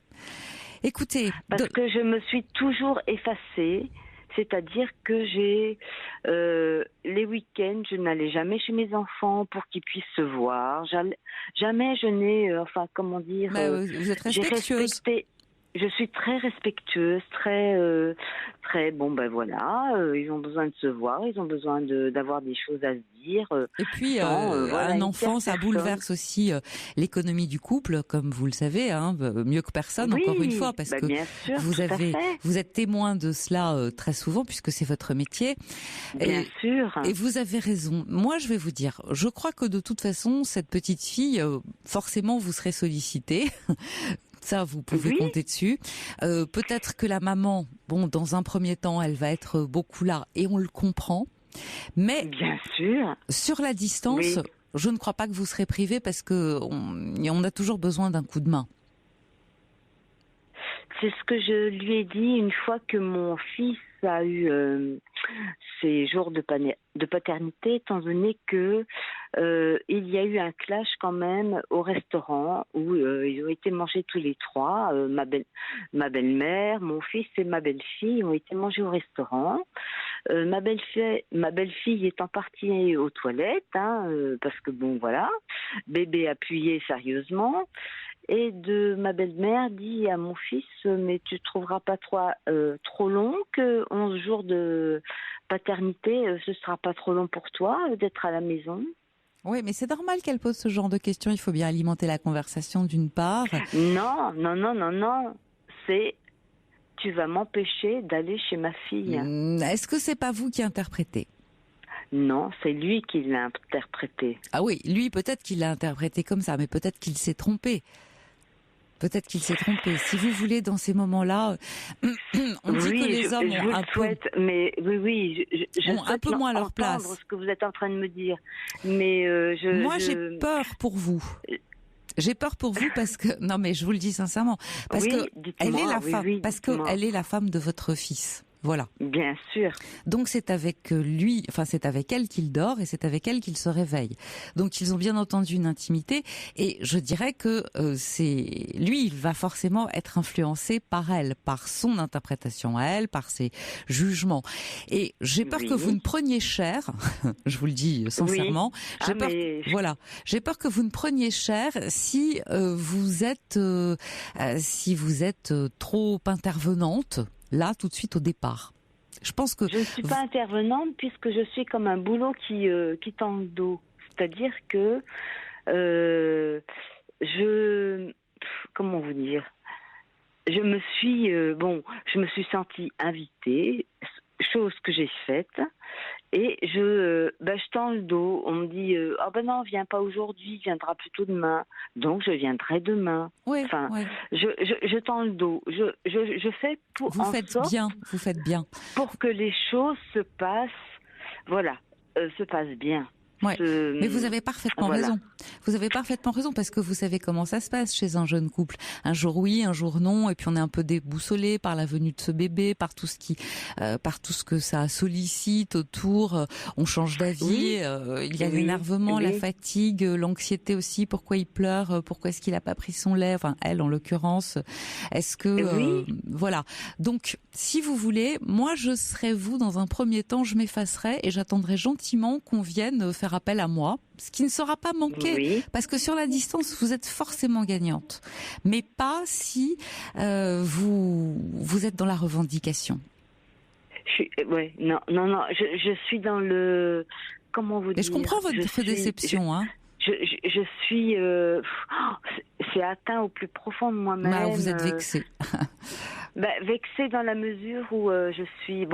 j'ai plus mes parents, j'ai eu Romain, j'ai été couchée pendant 6 mois, donc on a eu une relation, donc voilà, je suis une référence, je suis une grand-mère maintenant quelque part, et je peux vous dire que... tout à fait. Vous êtes tout à fait une grand-mère, oui. Je suis une grand-mère, j'ai ma place auprès de cette petite fille. Tout à fait. Je veux tisser des liens que je n'arrive pas à tisser, mais Sophie, vous allez avoir, non, pas un jour, vite, mais vous allez avoir la vie entière pour tisser des liens avec elle. Vous êtes jeune, vous êtes une jeune mamie, voilà, j'ai votre âge qui apparaît à l'écran. Alors, voilà. Aujourd'hui, voilà, vous êtes une femme active, vous allez certainement lui apporter tout un tas de choses. Mais Vraiment, dans un premier temps, vous savez comment c'est de toute façon. Les 6 premiers mois, la mère est fusionnelle avec son bébé et la seule personne qu'elle supporte, généralement, c'est soit son mari et sa mère. Quand elle la supporte, parce qu'il arrive aussi qu'elle ne la supporte pas.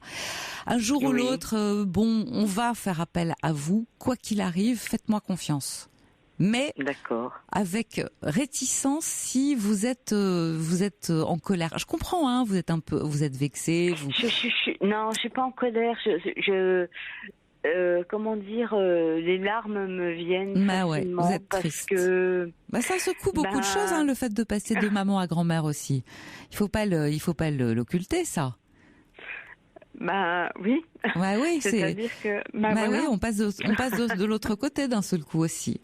Et puis votre fils, Romain, vous évoquiez la relation que vous avez eue avec lui, mais ça c'est quand il était petit. Aujourd'hui, c'est un adulte que vous avez face à vous. Alors laissez-les venir, et lui et elle, et croyez-moi, de beaux moments vous attendent avec votre petite fille. Comment elle s'appelle ? Agathe. C'est magnifique. Écoutez, je vous souhaite longue vie à vous et à Agathe. Merci beaucoup. Au revoir, mais Sophie. j'avais besoin vraiment d'entendre des choses parce que c'est difficile, quoi. Bon, voilà. Non, mais je sais que c'est difficile. Je sais que c'est difficile. J'ai bien compris. Vous êtes un peu sur le banc de touche. Voilà. Vous attendez que ce soit votre tour. Et je reconnais que c'est pas facile. Mais j'ai envie de vous dire que vous n'avez pas le choix, parce que je vous le répète, sinon j'ai l'impression que vous allez payer cher toute l'attention et l'amour que vous avez envie de donner là maintenant tout de suite. Mais patience. Certain. Patience, Sophie. Mais patience. Bon. Écoutez, merci. Je vous écoute sincèrement, oui, patience. Parce que je peux même vous dire que rien n'est prêt. Il n'y a pas un lit, il n'y a rien du tout. Laissez-les se débrouiller. Justement parce qu'il n'y a rien, vous allez entendre le téléphone sonner plus souvent que vous ne le voudrez, à mon avis. Faites-moi confiance. Et toujours dans l'urgence aussi, n'oubliez pas.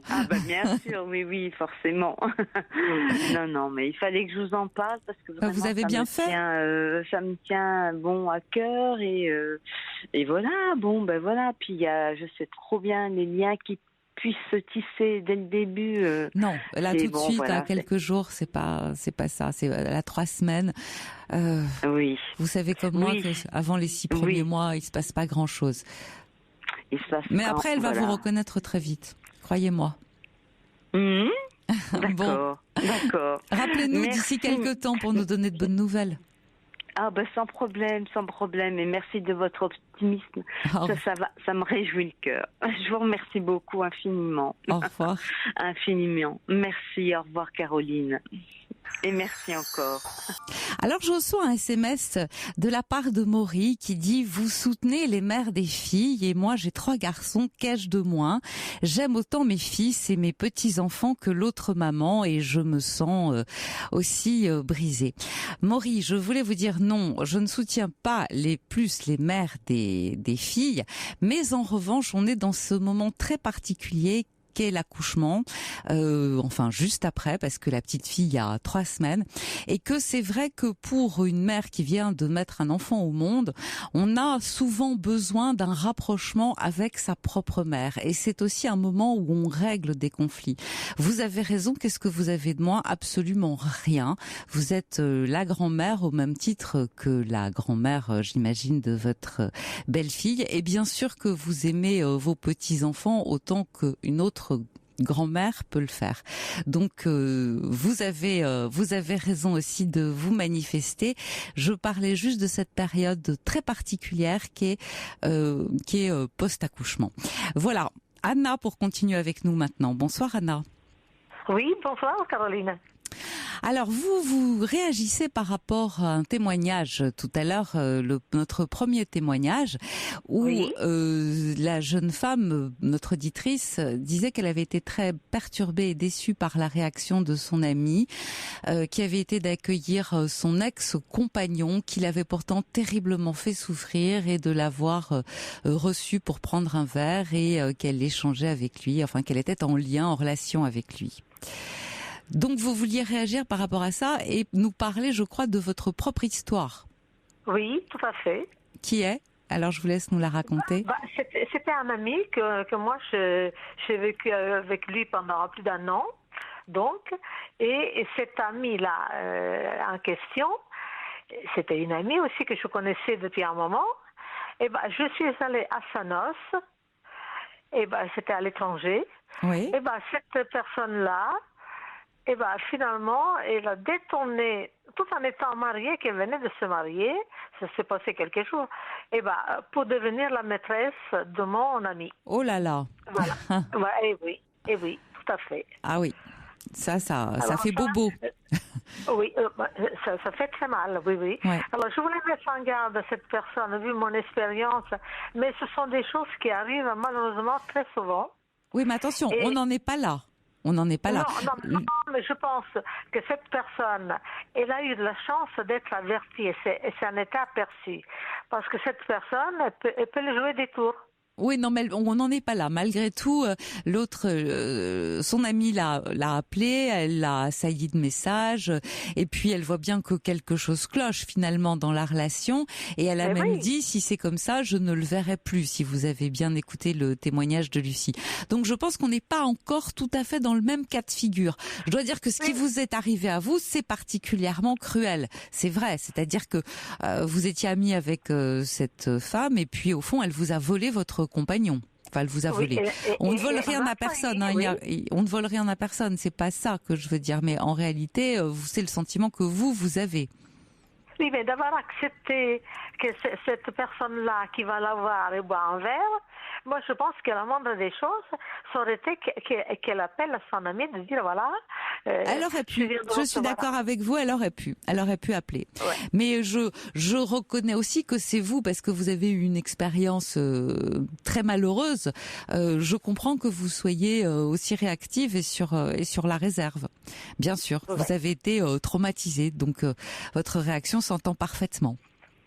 Finalement, moi, j'ai cassé, bien sûr, j'ai cassé la relation, mais cette personne, elle continue sa vie. Avec votre... Tout à fait, mari et ami, en même temps. Voilà. C'était inimaginable, mais ce sont des choses, malheureusement, qui arrivent. C'est vrai, ça arrive. Et vous savez, quelquefois, si on peut profiter de l'expérience de quelqu'un... Tout à fait, vous avez raison d'intervenir. D'être vigilant, je pense. Ouais. Écoutez, je vous remercie, Anna. Je vous remercie de votre intervention. Je pense que vous êtes un peu indulgente, peut-être. Non, je suis pas indulgente. Je suis pas indulgente. Je dis juste qu'on n'est pas dans le même cas de figure. D'abord parce qu'on n'est pas du tout sûr qu'elle ait une relation. Elle l'a juste vue pour l'instant pour boire un verre. Oui, mais là, c'est encore un point d'interrogation. Hein, on sait pas. Voilà, on est dans. Et d'abord, elle-même, elle a des doutes. Donc, tout à fait, c'est pour ça. Voilà, elle a des doutes. Mais si vous avez entendu, pour l'instant, elle n'en est pas certaine. Elle dit que son amie est une séductrice, était une grande séductrice, et surtout, je pense que elle a pas encore mesuré le chagrin qu'elle pouvait causer à son amie, tout simplement en recevant cet homme ou en ayant. Bien sûr. Voilà. Je pense qu'on est encore au point, si vous voulez, où ça peut s'arranger. Voilà. Bien. Mais moi, personnellement, une personne qui me fait une chose pareille, pour moi, je tourne la page, tout simplement. Sans en arriver là, qui va s'en aller avec un ami, et moi, je laisserai, je dirais, j'ai une chance d'avoir vu enfin qu'est-ce qu'elle vaut. Oui. Tout simplement. Voilà, c'est-à-dire que vous avez été confronté à la réalité, ça vous est vraiment arrivé. Tout à fait, oui. C'est-à-dire que c'est l'histoire, mais beaucoup plus loin et beaucoup plus, je dirais, beaucoup plus terrible et beaucoup plus dramatique en ce qui vous concerne. Enfin, c'est dommage que je n'ai pas pu intervenir dans la conversation. Non, bien sûr. Mais je reçois un SMS de Monica qui dit attention, votre histoire est différente parce que Lucie, sa relation, elle était terminée depuis 3 ans. Donc on ne parle pas de la même chose. Vous étiez avec votre compagnon. Là, la relation, elle était complètement terminée et terminée depuis 3 ans. Donc, oui, mais n'empêche que ça existait, sa relation. Elle était il y a 3 ans en arrière. La relation, elle était là. Tout à fait, elle était là, mais elle est terminée. Même si ça avait rompu, quand même, elle était au courant. C'est ça que je veux dire. Ah, mais on est entièrement d'accord. Pour moi, j'interprète ça comme une trahison. Pour vous, c'est une trahison?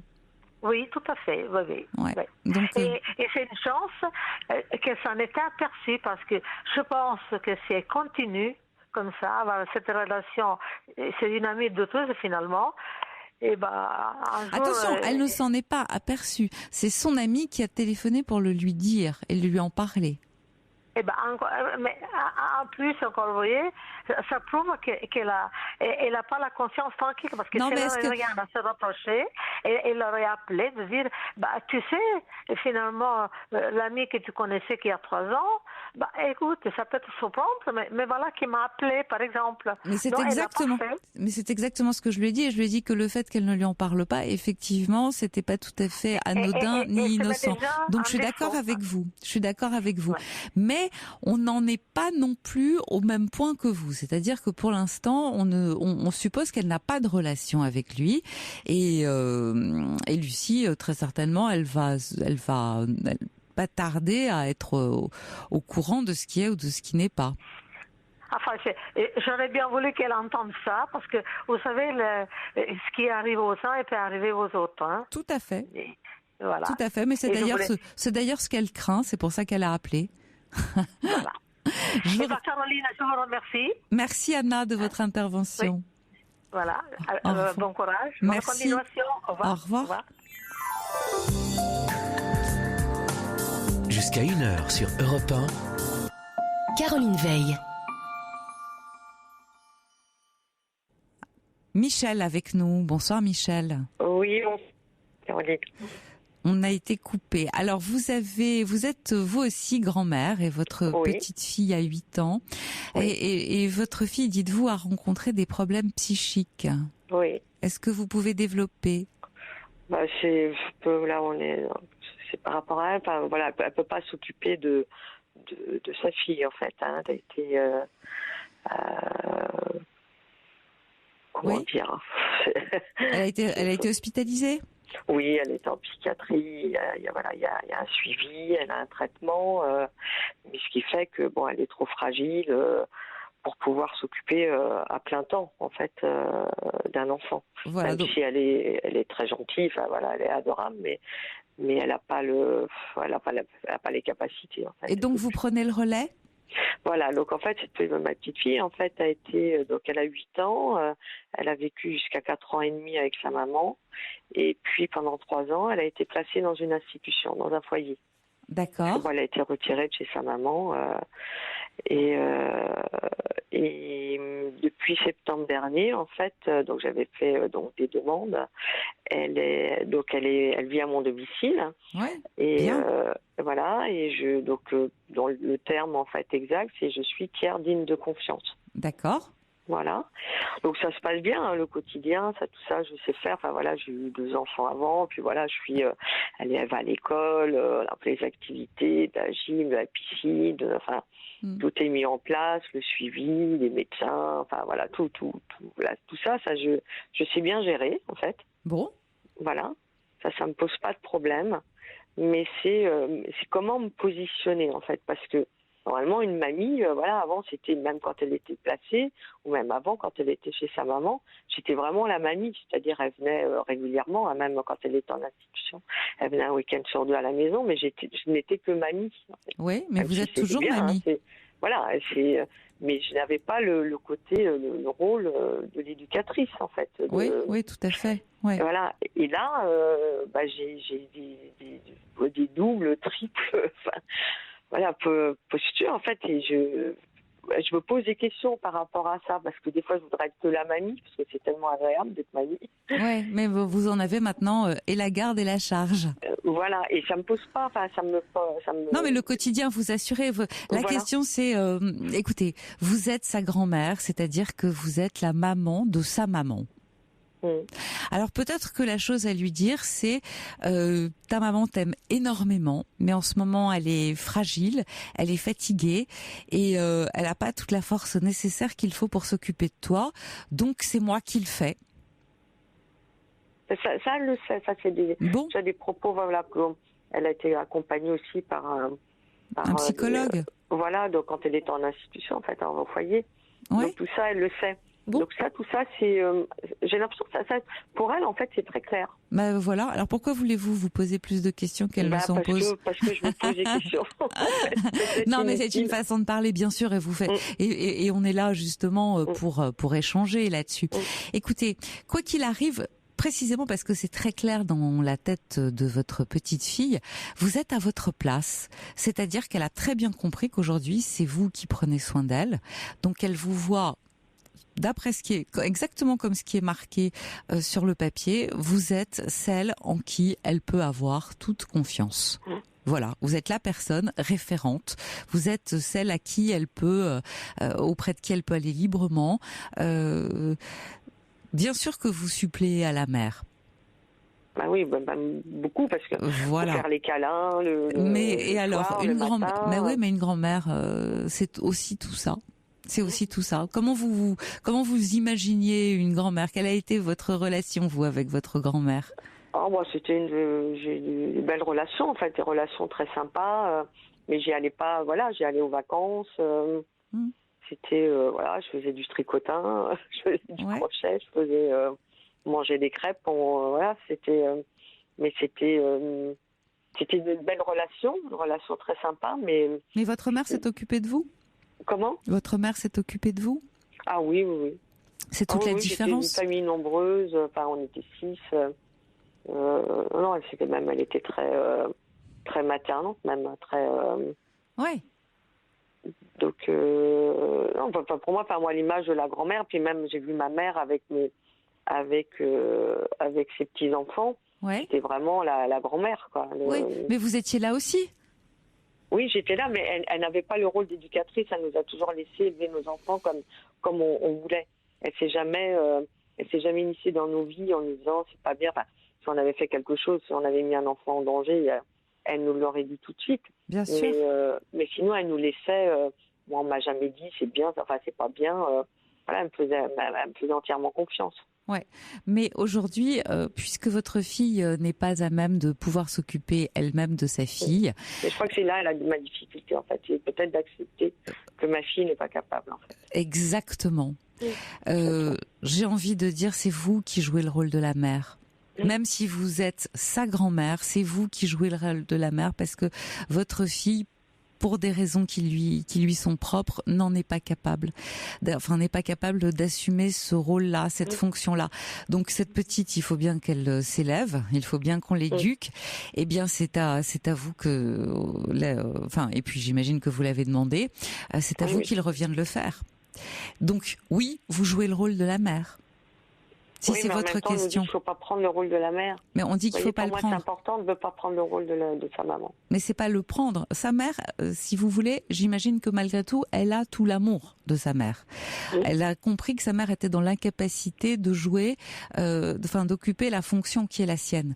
Donc malgré tout, elle s'en réfère à vous et c'est vous qui remplissez cette fonction. Très clairement, c'est vous qui le faites. Vous ne prenez pas la place de votre fille. C'est votre fille qui ne la prend pas. Vous comprenez, qui ne prend pas sa place à elle. Donc il faut bien que quelqu'un l'occupe, et c'est vous. Parce qu'il faut que quelqu'un l'occupe. Ouais, c'est vrai. Voilà, on peut pas la laisser en disant je veux pas prendre le rôle de ta maman, mais ta maman ne peut pas s'occuper de toi. Bon, alors qu'est-ce qu'on fait? C'est un peu ça en fait mon problème en fait. C'est dire je surtout pas prendre la place de ma fille, qui est pas son rôle de maman. Non, c'est ta mère qui t'a mise au monde, c'est ta mère qui t'aime comme une maman aime. Simplement, elle est fragile et donc elle a pas toute la force et les ressources nécessaires pour s'occuper de toi. Et moi, je suis contente de le faire parce que moi, tu es ma petite fille et donc tu es la fille de ma fille et c'est moi qui le fais. D'accord. Et donc, en fait, quelque part, c'est normal que je prenne cette place. Non seulement c'est normal, mais c'est souhaitable. C'est souhaitable parce que votre petite fille, elle compte sur vous. Ah oui. Voilà. Donc, elle a 8 ans, les carnets de notes, les professeurs, tout ça, c'est pour vous maintenant. Voilà, l'adolescence, les garçons, les SMS, les textos, le portable, pas le portable, tout ça, ça sera pour vous. Ouais. Donc voilà, de beaux jours vous attendent, c'est sûr. Ça va être très sympa. c'est sympa, c'est vrai que c'est sympa.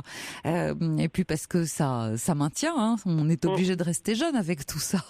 Ah ouais, non, mais c'est vrai, il y a des choses assez drôles de repartir dans les associations de parents d'élèves ou préparer des fêtes d'école ou des fêtes de Noël, tout ça, c'est assez drôle en fait de retourner en arrière, alors qu'on croyait que c'était terminé, qu'on en avait fini avec tout ça. Ça y est, c'est bon, et en fait... Pas du tout. Ça, c'est un côté sympa. Mais c'était, ce rôle, c'est de dire, des fois, j'avais peur d'être dans les... Parce que forcément, je fais les câlins, écoutez, tout ce que fait une maman, en fait. Évidemment. Le quotidien. Mais elle a besoin de câlins, elle a besoin de votre attention, elle a besoin de votre regard, tout ça pour se construire. Ça lui est indispensable. Sa mère ne peut pas lui donner. Donc oui, c'est absolument nécessaire que vous le fassiez, parce qu'elle a rien demandé, cette petite. Ah, bien sûr. Elle a rien demandé, c'est pas de sa faute. Donc voilà, elle a la chance de vous avoir. Alors n'hésitez pas à occuper une place, si je puis dire, qui vous est donnée comme ça, la vie. Ouais. Voilà. Ouais, je n'osais pas la prendre. Non, mais prenez-la parce que c'est nécessaire pour la petite. C'est nécessaire pour la petite parce que sans ça, elle pourra pas fonctionner. Elle a besoin de se sentir aimée, câlinée, dorlotée, qu'elle n'ait pas de manque, et qu'elle soit comme les autres. Oui, mais en même temps, c'est pas forcément, elle n'est pas comme les autres, parce que quand elle dit j'habite chez ma mamie, elle est pas comme les autres petites copines. Mais vous savez, on aurait pu tomber sur une maman qui soit obligée de partir à l'étranger, qui ne puisse pas emmener avec elle sa petite fille. Il y a tout un tas de figures. Elle aurait pu avoir un accident qui l'invalide. Ce serait à peu près la même chose. C'est un peu, c'est un peu pareil. Et vous n'hésiteriez pas à occuper cette place. Là où vous le dites, d'ailleurs, avec beaucoup de lucidité, c'est j'ai du mal, moi, à admettre que ma fille ne puisse pas être mère. Et c'est ça votre problème. Ouais. Et du coup, vous n'avez pas envie de l'être pour qu'elle le soit, elle. Tout à fait, c'est exactement ça. Voilà, mais elle ne peut pas l'être. Elle ne peut pas. Elle ne peut pas, sinon elle le serait. Ouais, c'est faux parce qu'en fait, on me le dit depuis des années, les médecins, les éducateurs, tout le monde me dit que ma fille ne peut pas le Voilà. Et quelque part, je suis toujours dans je le sais. Je suis. Mais c'est très difficile pour vous de l'intégrer, de l'accepter en tout cas. Ouais, de l'accepter par rapport peut-être aussi à mon éducation avec une mère qui était très maternante justement. Voilà. Ouais. Et pareil. Donc même si je peux comprendre parce que c'était pas. Ça a été. En plus, elle a pas été reconnue, donc elle a pas de papa, cette petite fille aussi. Oui, donc c'est une famille très réduite. Voilà. Alors après, moi je suis séparée, mais il y a son papy qui la voit, qui la prend un week-end sur 2, qui la prend la moitié des vacances. C'est formidable. Voilà. Donc elle a un papy qui est très proche, donc elle a des références masculines, et j'ai un fils qui a 20 ans et qui est vraiment un tonton formidable. Voilà, donc elle a des références masculines, elle n'est pas, les hommes ne m'aiment pas, elle n'aura pas entre le papy et le tonton, mais donc forcément je comprends bien que ma fille, elle n'ait pas eu cet enfant dans des conditions, c'était pas... c'est pas toujours facile, Voilà, et ça je peux l'entendre, ça me choque pas, ça me non, fait pas... Non, mais c'est à vous de jouer le rôle de parent. Et parent, c'est maman. Donc oui, vous êtes sa grand-mère, mais en réalité, vous jouez le rôle de sa maman. Très clairement, très clairement. Ouais. Et je dirais même que vous n'avez pas d'autre choix, parce que la petite, elle en a besoin. Il lui faut une mère. Il lui faut une mère. Alors croyez-moi, ce qui est certain, c'est que sa mère, elle est identifiée. Elle sait qui est sa mère. Et elle sait que vous êtes sa grand-mère.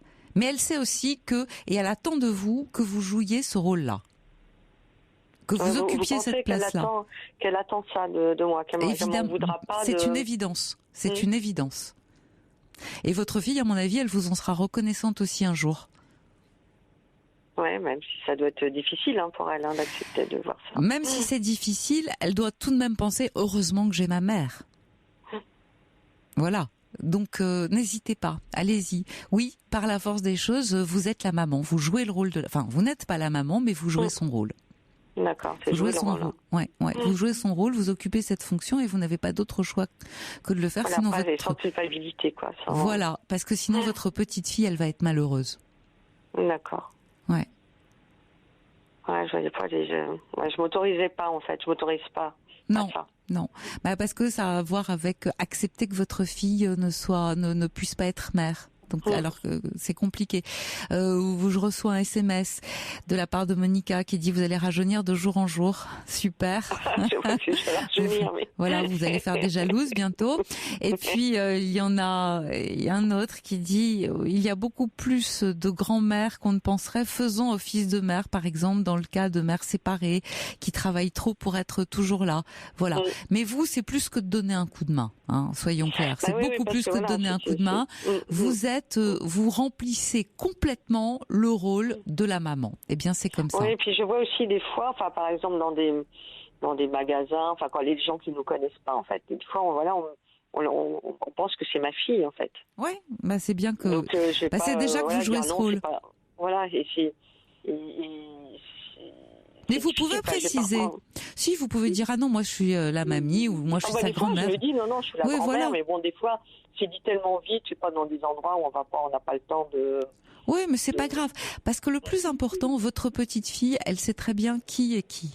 Donc elle ne se trompe pas. Oui, ça, elle le sait, oui. Voilà, elle ne se trompe pas là-dessus. Il n'y a pas de confusion. Donc tout me paraît très clair et très sain. Très sain. Voilà, mais c'est juste, c'était autorisé, c'est parce que je me rends compte que je suis dans le rôle de la maman et ça me... Tant mieux. Et allez-y à fond. D'accord, ok. Ok, moi je vais y aller alors à fond. Alors. Au revoir Michel, merci de votre appel. Merci beaucoup, au revoir. Et nous allons finir avec Patrice. Bonsoir Patrice. Bonsoir Caroline. Je vous laisse raconter votre histoire. Non, je voulais juste vous remercier de me prendre à l'antenne. Vous finissez par du lourd, je crois. D'accord. J'ai 47 ans, je suis séropo depuis l'âge de 22 ans. Séropositif, oui. Oui, pardon, séropositif depuis l'âge de 22 ans. Depuis l'âge de 22 ans, d'accord. Ouais, donc ça fait... j'ai 47 ans. Oui. Je suis ce qu'on appelle un survivor du sida. Oui. Je suis rentré dans la maladie en 2007. 2007, oui. D'accord. J'essaie de faire court sur mon passé. Je suis un commercial à la base. Oui. Et puis, séropositif à l'âge de 22 ans, ça craint. C'est très dur ce qui vous est arrivé. Ouais, c'est... Comment vous vous en êtes rendu compte? Vous avez fait un test? Ouais, je suis homosexuel. Ouais. Et puis j'avais un pote qui m'avait dit ce serait bien que tu fasses un test. Je savais que j'avais pris un risque quelques mois avant. Et puis je lui ai dit, ok, j'en fais un. Ouais. Et puis là, je sors du labo. Je vais au labo, je fais mon dépistage, je vais chercher mon résultat. Et puis le directeur de labo, la secrétaire me dit, monsieur le directeur, vous donnez votre résultat. Je crois qu'il grandit très vite. Et tu sais ce qu'on va t'annoncer. Et puis il me dit, ça peut pas fait 30 secondes, pour moi c'était 30 minutes. Ouais. Et puis il me dit, monsieur, vous êtes séropositif. Oh merde. Le ciel vous est tombé sur la tête? 100%. Ouais. Je sais pas, j'étais gamin, enfin 22 ans, je suis un homme. Oui, c'est vraiment presque la fin de l'adolescence. Hein. Ouais, puis je commençais tout juste à bosser. J'avais un métier qui me plaisait bien, je suis commercial. Votre vie commençait. Ouais. Ouais, ma vie elle commence. Et puis, vous voyez, Caroline, moi je suis un homo, je m'affirme en tant qu'homosexuel, mais j'avais envie d'un gamin, quoi. Oui. À 20 ans et à 22 ans, tous mes espoirs s'effondrent. Vous êtes en traitement? Ouais, en thérapie. Ouais. Et comment vous l'avez supporté? Le départ de la trithérapie, j'ai refusé la ZT, en fait. J'ai fait un blocage, en fait, sur le virus. Oui. J'ai pas voulu l'accepter. J'ai perdu un ami, c'était un couple d'amis homosexuels sur Paris. Oui. Moi, je suis breton. Et j'allais les voir tous les 3 mois. Et puis à un moment, j'y allais. Et puis, parce que j'étais invité. Et on prévient, elle me dit, je préfère te prévenir, Bernard est pas bien. J'avais 23 ans, ça faisait un an que j'étais séropo. Puis j'ai dit à mon ami, je lui ai dit, la dernière fois, il était pas top. Puis je préfère t'avertir, c'est pire. Mais j'adore les films d'horreur, et puis là, j'ai vu un monstre en face de moi. Ça a dû vous renvoyer une image terrible. C'est ma mort qui m'a renvoyé, en fait. Ouais. Et c'est marrant parce qu'ils étaient tous les deux, je connais le couple. Hein. Et je parle au passé parce qu'ils sont morts tous les deux. Un de mes amis que j'ai perçu, où j'ai vu ma mort en fait, le Kaposi, j'avais dû voir Filer les chats, je pense, tout le monde l'a vu. C'est un film que je ne peux pas revoir, parce que ça me projette ce que je suis. Bien sûr. Ça a dû être très difficile, vous étiez si jeune. C'était un gamin. Ouais. Vous avez pris ça en pleine figure, c'est-à-dire une épée de Damoclès. Depuis ce jour-là, vous êtes senti en sursis. Mais je l'ai, cette épée de Damoclès, encore aujourd'hui. Ma famille est au courant que je suis malade parce que je suis rentré dans la maladie en 2007. Ouais, ça fait 7 ans, à peu près. 10 ans. 10 ans, en 2017, d'accord. Presque. Ouais. Donc ça va faire 10 ans que je suis rentré dans la phase SIDA. On m'a annoncé 3 fois ma mort. Et vous êtes là. Et pourquoi ? Vous êtes là parce que vous avez une force vitale en vous qui fait que vous êtes là. Vous êtes là et il ne faut pas chercher de pourquoi, comment, c'est parce que vous le voulez, tout simplement. Et donc, vous résistez.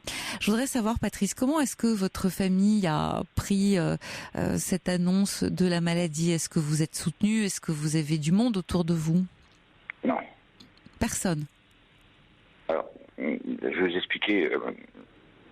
Ma phase repos, il y a que mon meilleur ami, mon frère et ma sœur qui étaient au courant. Donc ma belle-sœur, mon beau-frère du coup. C'est ma belle-sœur qui m'a dit ce serait bien, Patrice, en 2007, que tu fasses un contrôle. Oui, parce que vous ne le faisiez pas tout seul, vous aviez peur ? Ouais, je vivais avec un homme que j'aimais, avec qui on avait acheté une maison tous les deux, et puis avec qui je faisais l'amour avec préservatif. Oui. Et j'étais négociateur immobilier, donc je connais très bien la vie. Et on partait l'hiver très loin dans les pays chauds. Ouais. À chaque fois, je voulais lui dire, et à chaque fois, je me dis non, ça va lui gâcher ses vacances. C'est-à-dire qu'il ne savait pas que vous étiez séropositif ? Non, j'ai vécu ça pendant 12 ans. C'est très dur. Ouais, je sais. C'est très dur à vivre. Pour moi, c'est dur, mais pour lui, j'attendais qu'il me dise, Patrice, on arrête le préservatif. Ouais. Et que je lui dise, on fait un dépistage, quoi. Et c'est là que je lui aurais annoncé. C'est un manque, j'ai pas de couilles, on va dire, entre guillemets. Non, mais vous avez eu peur de le perdre. C'est vrai que ça aurait été nettement mieux de lui dire. D'abord, vous auriez mieux vécu. Ensuite, vous auriez mesuré, la force de l'amour qu'il avait pour vous. Comment ça s'est terminé ? C'est lui qui a mis fin à la relation. Un jour, j'étais parti chercher les croissants, et puis je rentre, et puis il me dit, Patrice, c'est fini entre nous, hein. On peut se parler. Non, j'ai décidé, ok, on vend la maison, merde, chacun s'achète à manger, merde, chacun se fait à bouffer, merde, chacun se fait la vaisselle. J'ai dit, attends, mais Roland, j'ai acheté un lave-vaisselle parce que j'aime pas faire la vaisselle, quoi. Non. Et qu'est-ce qui a fait que ça s'est arrêté comme ça d'une heure sur l'autre ? Est-ce que c'est peut-être parce qu'il l'a su et que il a pensé que vous ne lui aviez pas fait confiance ? Non, c'est pas ça. Ça n'a rien à voir. En fait, je lui ai dit à ce moment-là. Mais en fait, ce qui s'est passé, c'est la communication dans le couple. C'est que le sida m'attaquait déjà. Mais ça, je le savais pas. Et que j'avais pas de désir et une envie sexuelle. Forcément, oui. Et j'ai essayé de lui en parler, j'étais voir un sexologue, c'était une femme, elle m'a dit ce serait bien que votre ami vienne avec vous. Je rentre à la maison, j'ai dit Roland, j'ai vu un sexologue, puis il me dit alors ça marche maintenant, mais sinon c'est pas comme ça que ça fonctionne non plus. Donc il a refusé parce que lui sexuellement il était actif, il avait une érection, etc. Donc voilà. Et en fait c'est tout, et ça s'est miné comme ça. Et après, je l'ai balancé dans la gueule que je suis séropositif, quoi. Ah, c'est comme ça qu'il l'a appris. Ouais. Ouais. J'imagine que ça a dû vous faire mal de terminer comme ça cette relation. Patrice, je suis désolée de ne pas pouvoir rester avec vous, de rester avec vous plus longtemps, mais notre émission s'achève. J'espère vous avoir prochainement de nouveau à l'antenne. Je vous dis au revoir. Vous écoutez Europe 1, il est 1h. Et tout de suite, Nikos Aliagas de Quoi ai-je l'air, et son invité, c'est Nicolas Bedos.